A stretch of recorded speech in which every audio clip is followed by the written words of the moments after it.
Hi, I'm Paul Sugarman with the Instant Shakespeare Company. I just need to get us um, recording on Zoom, and then we can begin. Um, okay. Hi, I'm Paul Sugarman from the Instant Shakespeare Company, and today is May 23rd, 2026, Memorial Day weekend. And one of the things that we've started doing basically since we started doing Zoom is that on Memorial Day, I know Memorial Day is like to remember our veterans who died in wars and things like that, but it also can be, I think, a day to remember those who are colleagues of ours whom we and so um, I, one of the things that I like to do is this is now the 27th season of the Instant Shakespeare Company, and so in that time, a number of people who've participated have since passed away, and so I just want to go through a list, an incomplete list, but of the people who I am aware of who we've lost from the early days. Actually, one of the people who was with us in our very first season and was with us for very many years was Barry Liebman, who was just a really big enthusiast for instant Shakespeare. He did many readings. He specialized in like comic characters such as Aguecheek and Flute, and he also he worked for Mad Magazine, and he participated in the Shakespeare in the Garden that Morna Murphy Martell had put together at the 87th Street Gardens, where she did adaptations, sort of condensations of Shakespeare's plays, and he was a regular in that and did a number of things, and he was a really terrific guy. Also, I remember Irma St. Paul, who was an older actress who did a lot of. She was an old Italian woman who'd done some fair commercial work and things like that, and she did. I remember especially when we did a reading of Richard III early on, and she was playing Margaret, and I was playing Richard, and I brought my kids in to be the young princes. And she was just so nice to them. They really remembered her and and she was and had a good time with her. And so that's another person who we lost. Also, a person from the early days, Keith Benedict, who was a really excellent Welsh actor, who was also a good friend of Mortimer Murphy Martell's, and he one of the parts that he really loved was Coriolanus, and he read that several times, and did a great job on that. And also, because he was very proudly Welsh, he loved playing Fluellen and Sir Hugh in The Merry Wives of Windsor, because he just really, as a Welshman, he really felt those characters really were wonderful examples of strong Welsh characters, and he would play them, and he was an excellent actor. There were other people over the years who I remember who we've lost. Paul Rubin, who was a very fine actor who was in a number of things. My good friend Ron Sanborn, who was with the Actors Shakespeare Company, and he also did some Instant Shakespeare Company readings, who was just a wonderful actor and just such a joyful person.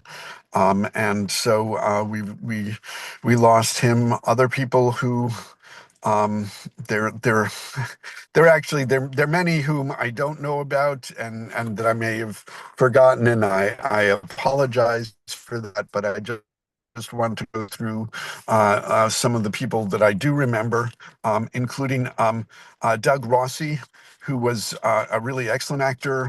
He did a number of readings with us, and he was, including, I think the last one he did was Paroles and All's Well.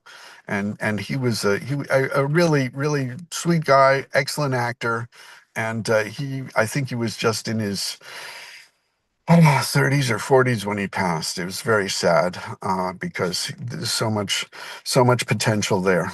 Other actors we also had. I mean, most of them are because they were older actors. George Fifner was in his 90s. He was still acting with us before he finally passed. He was also involved in the friend of Morna's, and also in those Shakespeare's in the Garden, I believe some of those, and also at other readings that she did. And he was very imaginative and creative. I remember when he had to play Wall, he'd come up with a thing which was a hat that was like a brick, was what he did for Wall, and he was a really terrific guy, and we enjoyed having him in the Instant Shakespeare Company readings. And there, as I say, there are others who unfortunately, I was hoping I'd have the day off and be able to get the list, but I work for the post office and they made me come in. So I'm doing this from my car now and from memory. And then there are other people who were participants for a number of years who've passed away. Sheila Mart, who was a very fine actress from Great Britain, and also a playwright. She And there passed? I didn't know Sheila passed. yeah, yeah, she passed a few years ago. I hadn't Really? noticed it till I was looking Because on I Facebook. emailed her a couple of times. And I never got a response, but I Yeah, didn't know. Nobody told me. What did you, yeah, Stephen Brown? I haven't mentioned Stephen Brown yet. Of course, Stephen Brown was such a brilliant director. He worked many years for the Metropolitan Opera as company manager, and his knowledge of theater in general and Shakespeare in particular was great. He put together several things of history plays, and he playmastered a number of different plays, a number of Shakespeare plays, but also because his interest was so wide, he brought us other readings from the Greeks to Lorca, and but one of the things that he was really fascinated about was the history and how English history was proclaimed, and so he'd done a sort of an adaptation, a condensation, Shakespeare's Monarchs, which sort of took a lot of the stuff from Shakespeare, focusing on that into one show.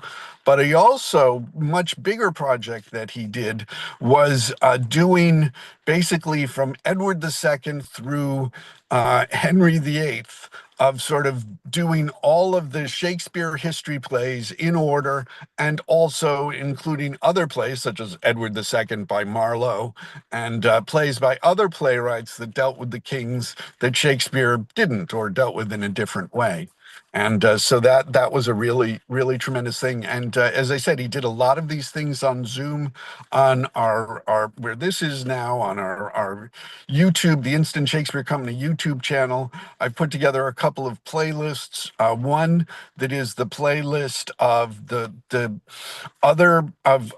other readings that Stephen put together, that he playmastered, and he always really got excellent casts put together, really really strong readings, and also a separate playlist of this whole history project at which he's supervised. He had other people doing some of the individual plays, but he did the sort of overarching design of it, and they're really really a terrific resource there that I encourage people to look at and enjoy.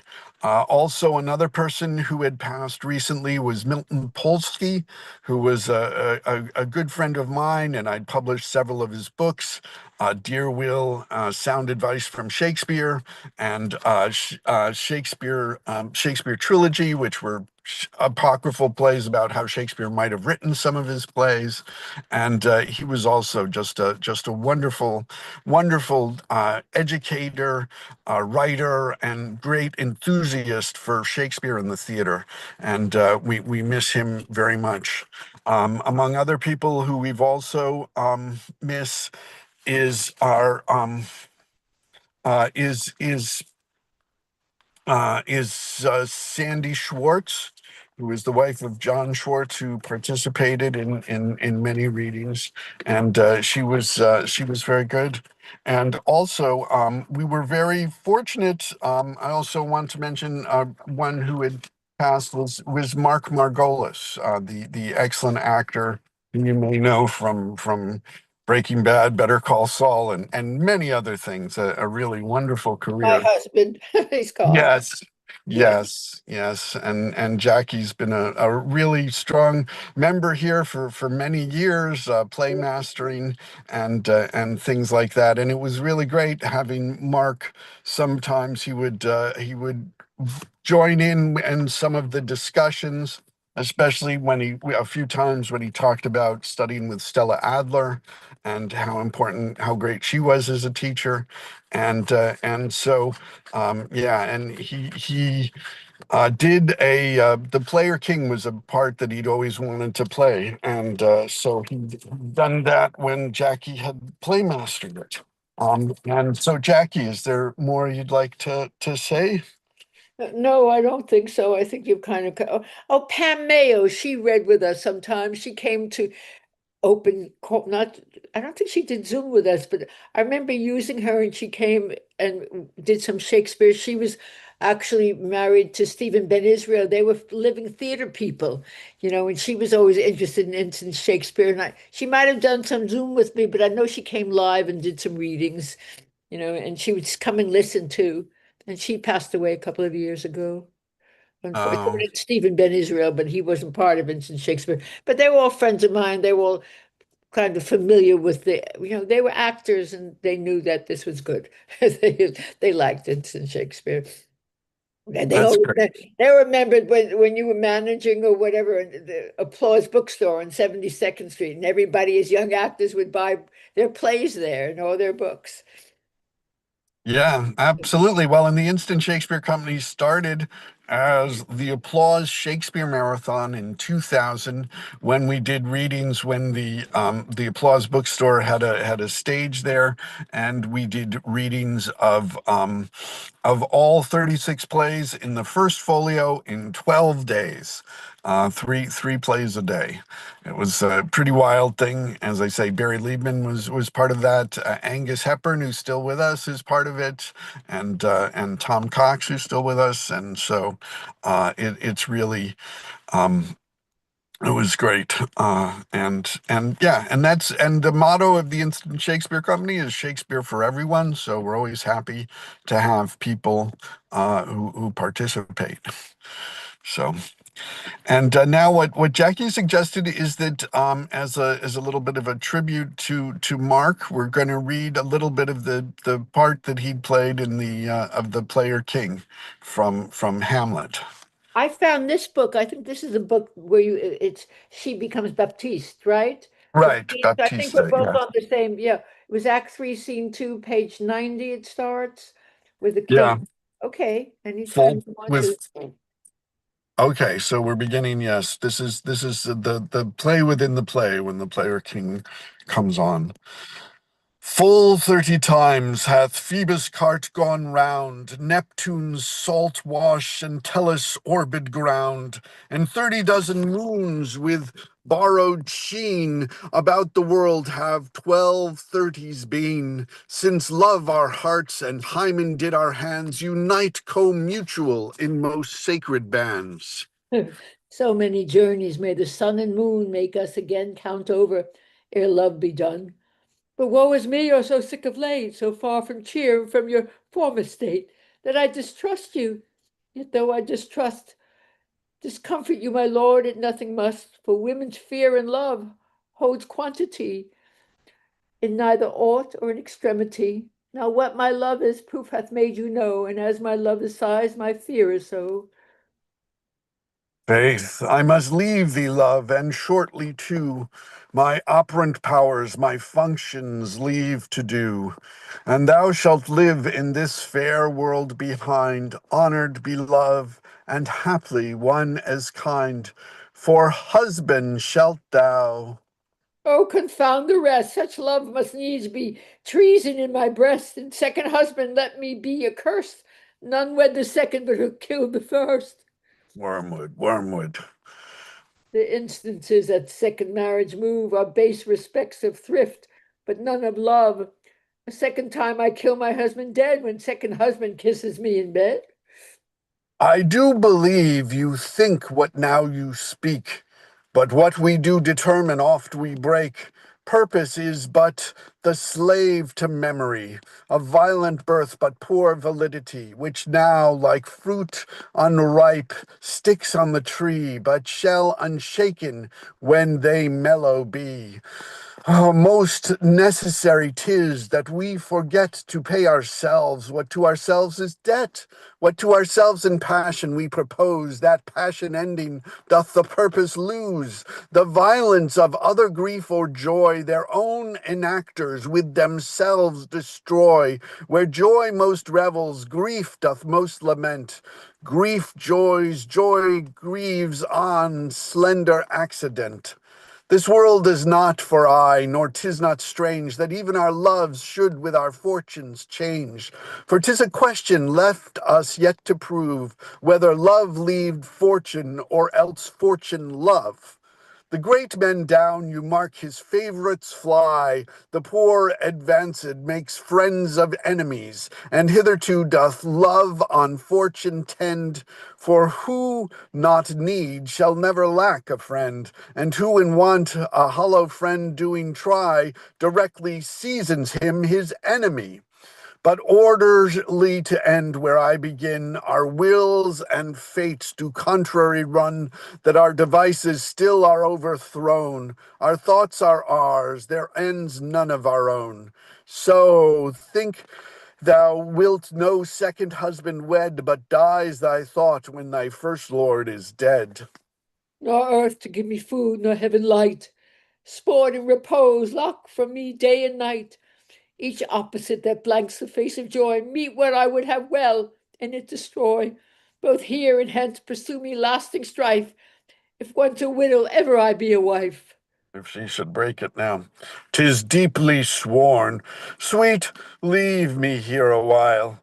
My spirits grow dull, and fain I would beguile the tedious day with sleep. Sleep rock thy brain, and never come mischance between us twain. All right, and I guess we'll just end it there. Because that's the play within the play, and then he gets poisoned in his garden.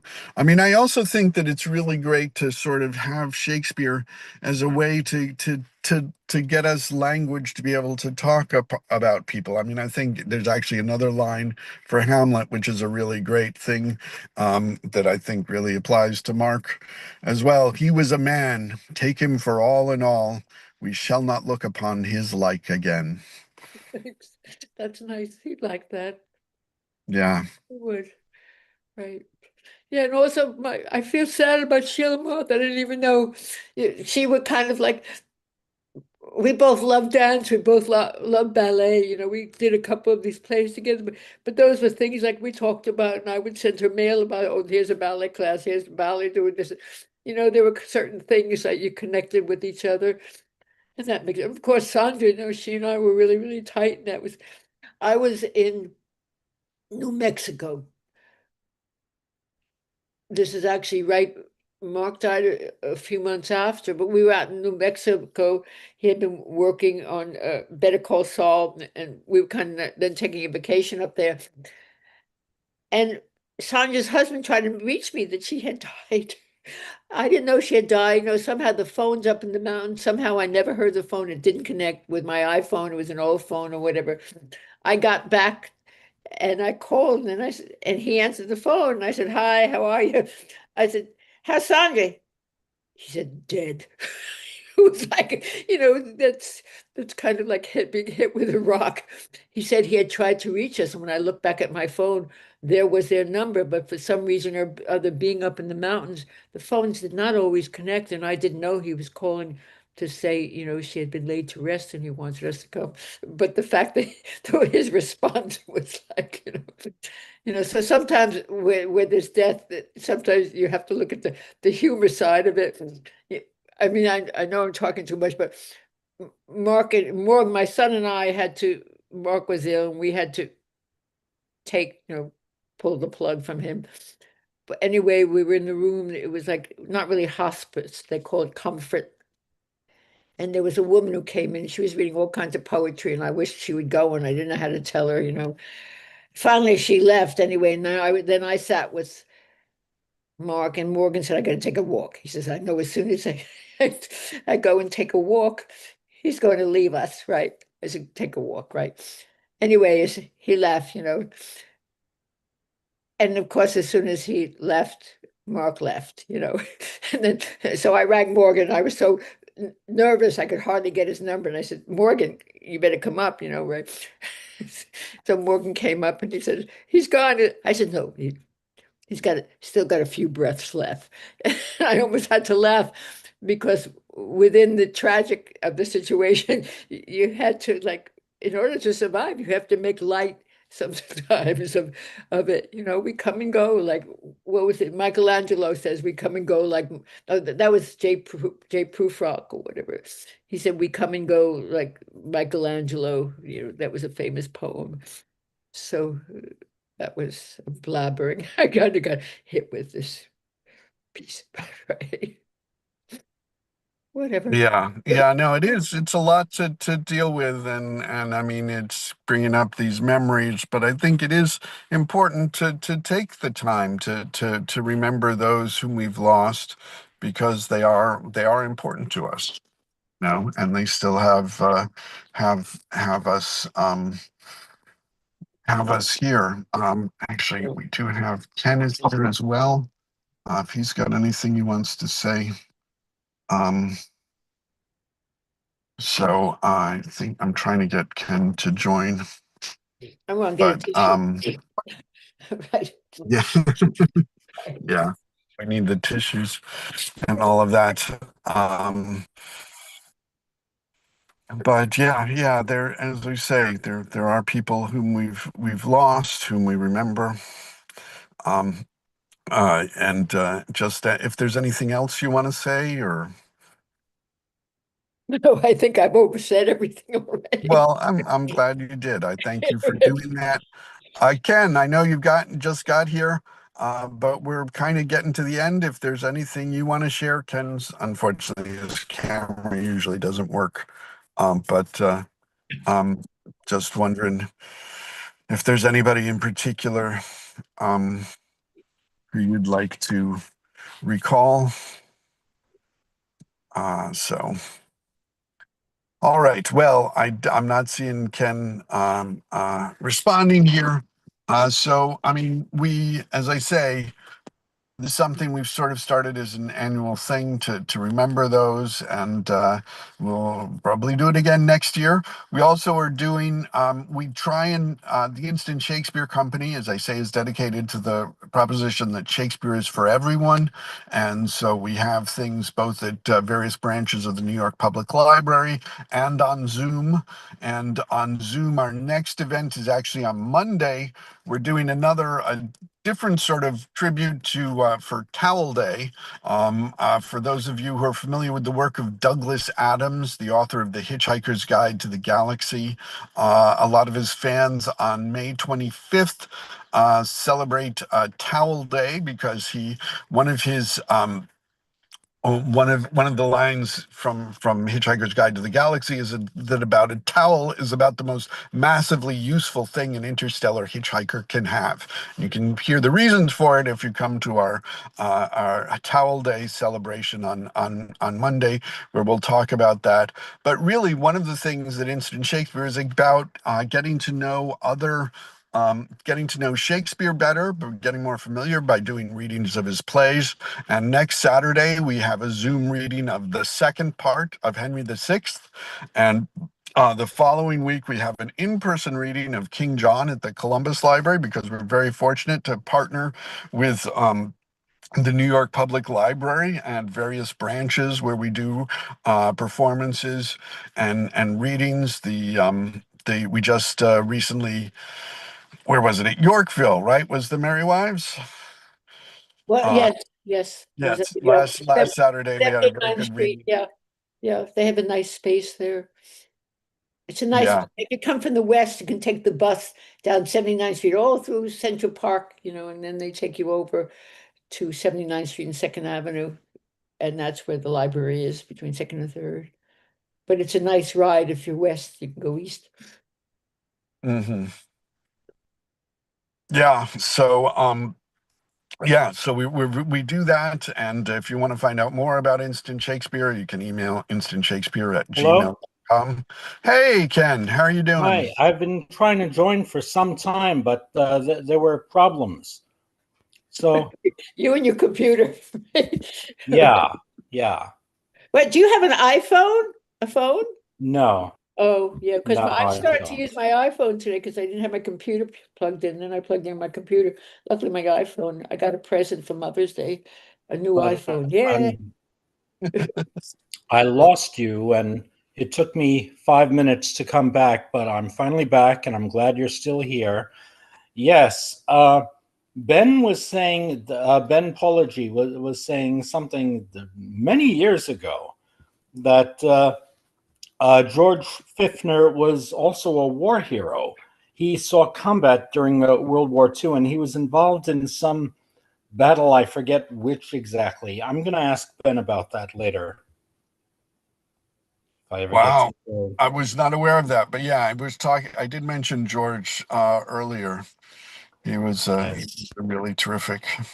I know, I know. I was trying to come on then, and then as for Sheila, she used to tell me stories about the time she auditioned for Laurence Olivier, a time in the early 50s when he was holding auditions in New York for his double feature of Caesar and Cleopatra and Antony and Cleopatra.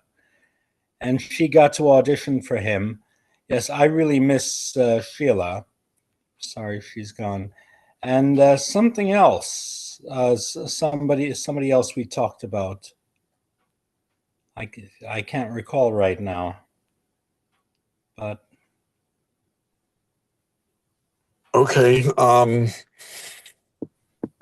Yeah, no, I mean, because there are, I mean, we've been doing it for a long time, and we do have a lot of older people, so it does, some we do people do pass on. I mean, including, I mean, my parents, I mean, your parents who used to come to the readings, Ken, and yes. Yeah, your and mother. I remember And your mother. We used to sit and chat. I remember when she would come to the live ones. Yes, my mother even read a little bit. She did one or two of the sonnets when we were having a sonnet reading one time, and took little bits in some of my readings when I needed someone, a Mhm. line here and there. Yeah, yeah, no, it is important to remember people and all of that. Um, so is there anything else anybody else to remember or talk about? Not that I can think of now. Okay.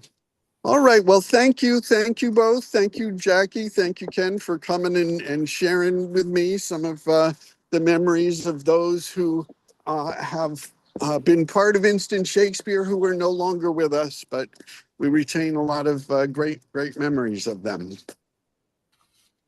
So I guess I'm going to Mhm. just end the live stream here. And again, thank you. And hey, Instant Shakespeare Company is here. And if you want to participate on Zoom, just email me at instantshakespeare@gmail.com.